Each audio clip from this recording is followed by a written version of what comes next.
নাটোরসহ সারা বাংলাদেশে জ্বালানি তেলের সংকটে চরম ভোগান্তিতে পড়েছেন সাধারণ মানুষ।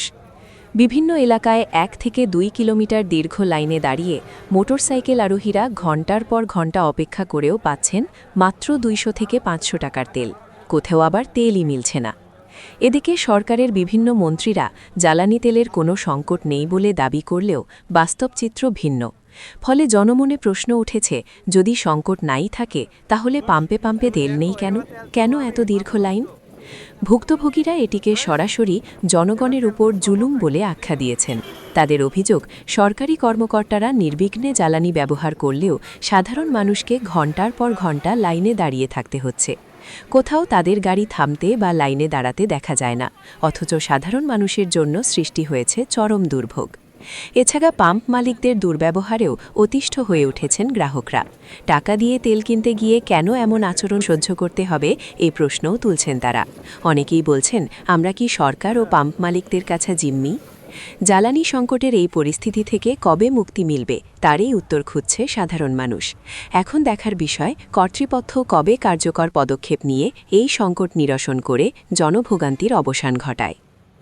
আমি একজন বয়স্ক মানুষ, গত 3 দিন যাবৎ পেট্রোল পাম্পে গিয়েও তেল নিতে ব্যর্থ হয়েছে। আজকে পাম্পে গেলাম, আজকে বললো যে আজকে তেল দেওয়া যাবে না। এখন এভাবে মোটরসাইকেল ব্যবহার না করে কষ্ট করে অটো বা অন্য বিকল্পভাবে আমি অফিসে যাতায়াত করছি। আমি একজন সাধারণ কর্মচারী এবং অসুস্থ মানুষ।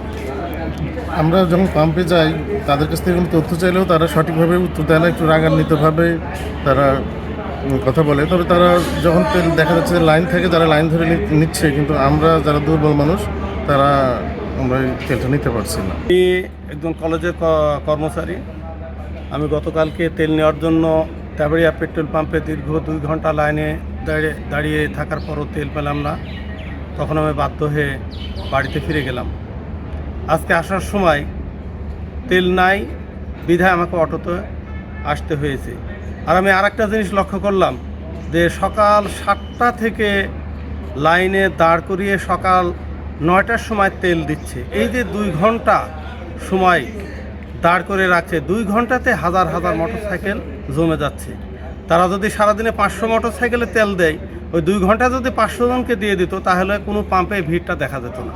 এটা মনে হয় একটা সিন্ডিকেট করে এটা করা হচ্ছে।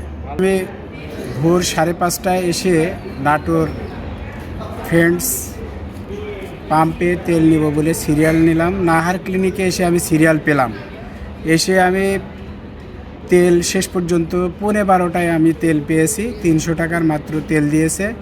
তো দেখলাম যে তেল নিতে এসে আমরা যারা সাধারণ জনগণ যারা আছি, তারা এইভাবে লাইনবদ্ধভাবে তেল নিতে দীর্ঘ প্রতীক্ষায়, কোথায় 5:30টায় আর কোথায় হলো 11:15টায় পেলাম।